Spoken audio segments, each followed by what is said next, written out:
शांति। ब्राह्मण अर्थात साकार बाप को फॉलो करने वाले। जैसे भाग्य में अपने को आगे करते हो, वैसे त्याग में पहले मैं। जब त्याग में हर एक ब्राह्मण आत्मा पहले मैं कहेगा तो भाग्य की माला सबके गले में पड़ जाएगी। आपके संपूर्ण स्वरूप सफलता की माला लेकर आप पुरुषार्थियों के गले में डालने के लिए नज़दीक आ रहे हैं। अंतर को मिटा दो, हम सो फरिश्ता का मंत्र पक्का कर लो, तो साइंस का यंत्र अपना काम शुरू करे। हम सो फरिश्ता से हम सो देवता बन नई दुनिया में अवतरित होंगे। ऐसे साकार बाबा को फॉलो करो। साकार को फॉलो करना तो सहज है ना, तो संपूर्ण फरिश्ता अर्थात साकार बाबा को फॉलो करना। ब्राह्मण अर्थात विशेष आत्मा। बाप दादा की नज़र हर एक बच्चों की विशेषता पर जाती है और कोई भी नहीं हो सकता जिसमें कोई विशेषता न हो। विशेषता है तब विशेष आत्मा बन कर ब्राह्मण परिवार में आए हैं। आप भी जब किसी के संपर्क में आते हो तो विशेषता पर नज़र जानी चाहिए। विशेषता द्वारा उनके वह कार्य करा सकते हो और लाभ ले सकते हो।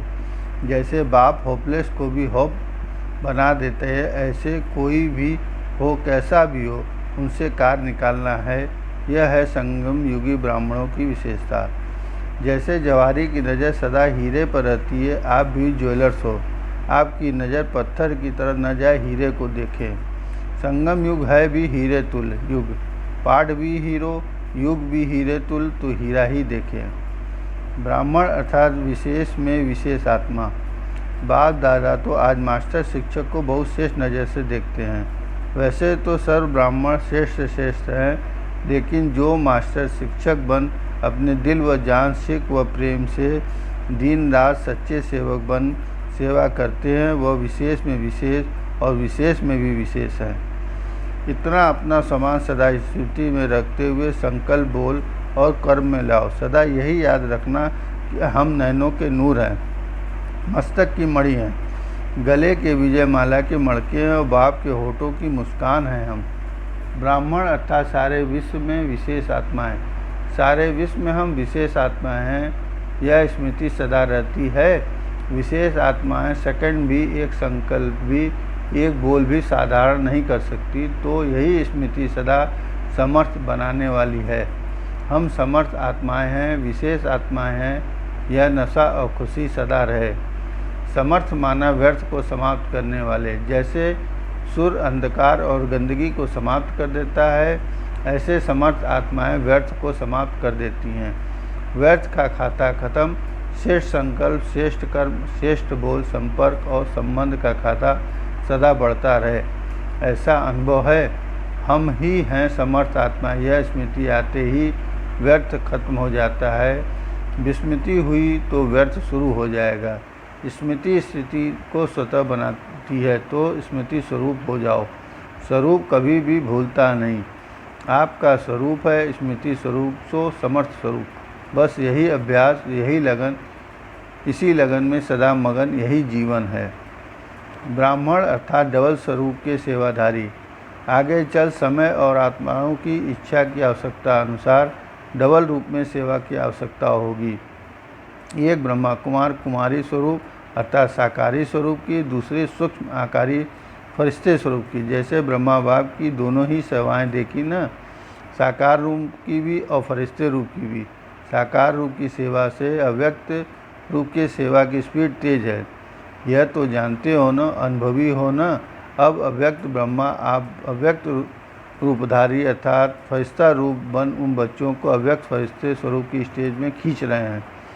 फॉलो फादर करना तो आता है ना, ऐसे तो नहीं सोचते हम भी शरीर छोड़ अव्यक्त बन जाएं, इसमें फॉलो नहीं करना। ब्रह्मा बाप फरिश्ता बना ही इसलिए है कि अव्यक्त स्वरूप का एग्जाम्पल देखो, फॉलो सहज कर सको। साकार रूप में न होते हुए भी फरिश्ते रूप से साकार रूप समान ही साक्षात्कार कराते हैं ना। ब्राह्मण अर्थात विश्व परिवर्तक और विश्व कल्याणकारी। आज बाप दादा अपने विश्व परिवर्तक, विश्व कल्याणकारी बच्चों को देख रहे हैं। जब से ब्राह्मण जीवन हुआ तब से इसी महान कर्तव्य का संकल्प किया। ब्राह्मण जीवन का मुख्य कर्म ही है। मानव जीवन में हर एक आत्मा की विशेषताएं दो धारणा हैं। एक धर्म, दूसरा कर्म। धर्म में स्थित होना और कर्म करना।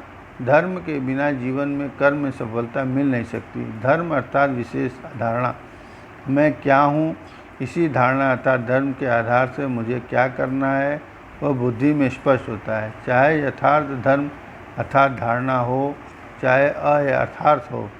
असमर्थ कर्म भी अयथार्थ धारणा है, अर्थात मैं मानव हूँ, मेरा धर्म ही मानव धर्म है। जिसको देह अभिमान कहते हो, इसी धर्म के आधार पर कर्म भी उल्टे हुए। ऐसे ब्राह्मण जीवन में यथार्थ यह धारणा है कि मैं श्रेष्ठ आत्मा हूँ, मैं आत्मा शांत सुख आनंद स्वरूप हूँ। इसी आधार पर कर्म बदल गया।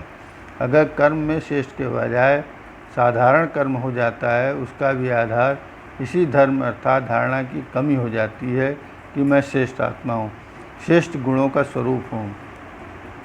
ब्राह्मण अर्थात दयालु कृपालु। सभी ब्राह्मण आत्माएं अपने को आदि सनातन प्राचीन धर्म की श्रेष्ठ आत्माएं अर्थात धर्मात्मा मानते ही हो। तो हे धर्मात्माएं, आप सबका पहला धर्म अर्थात धारणा है कि स्व के प्रति, ब्राह्मण परिवार के प्रति और विश्व की सर्व आत्माओं के प्रति दया भाव और कृपा दृष्टि। तो अपने आप से पूछो कि सदा दया की भावना और कृपा की दृष्टि सर्व के प्रति रहती है, वह नंबरवार रहती है।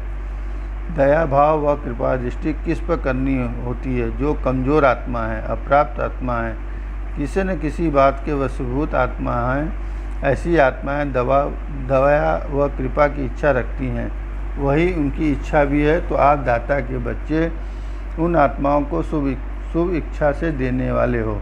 सारे दिन में जिन भी आत्माओं के संपर्क में आते हो, चाहे ज्ञानी चाहे अज्ञानी, सबके प्रति सदा दया यही दृष्टि रहती है। वह दूसरी दृष्टि भी रहती है, चाहे कोई कैसा भी संस्कार वाला हो, लेकिन यह दया व कृपा की भावना व दृष्टि पत्थर को भी पानी कर सकती है। अपोजिशन वाले भी पोजीशन में टिक सकते हैं। स्वभाव के टक्कर खाने वाले ठाकुर बन सकते हैं। क्रोध अग्नि ज्वाला अग्नि बन जाए, अनेक जन्मों के कड़े हिसाब किताब सेकंड में समाप्त हो जाए तो नया संबंध जुड़ जाए। कितना भी विरोधी हो, वह इस विधि से गले मिलने वाले हो जाएंगे। लेकिन इन सब का आधार है दया भाव। दया भाव की आवश्यकता ऐसी परिस्थिति और ऐसे समय में समय पर नहीं किया या मास्टर दया के सागर कहलाए। इसमें दया भाव होगा, वह सदा निराकारी निर्विकारी और निरंकारी होगा। मनसा निराकारी, वाचा निर्विकारी और कर्मणा निरंकारी। इसको कहा जाता है दयालु और कृपालु आत्मा। दयालु अर्थात इच्छा मात्रम अविद्या।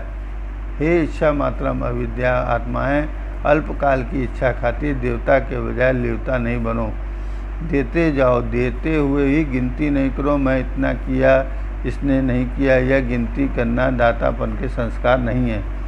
फाक दिल बाप के बच्चे यह बातें गिनती नहीं करते। भंडारे भरपूर है, गिनती क्यों करते हो? सतयुग में कोई हिसाब किताब गिनती नहीं रखते। रॉयल फैमिली राजवंशी मास्टर दाता के हो न, वहाँ यह सौदेबाजी नहीं होगी।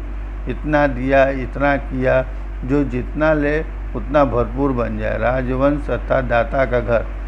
तो यह संस्कार भरने के लिए है। कहाँ भरने हैं? क्या सतयुग में? अभी से ही भरने हैं न। शहंशाह बनो, दाता के बच्चे दाता बनो। कोई आपको दे न दे, लेकिन आप देते जाओ। इसको कहा जाता है दया भाव व कृपा दृष्टि। तो हे दयालु कृपालु आत्माएं, देने वाले बनो। समझा? अच्छा। ओम शांति।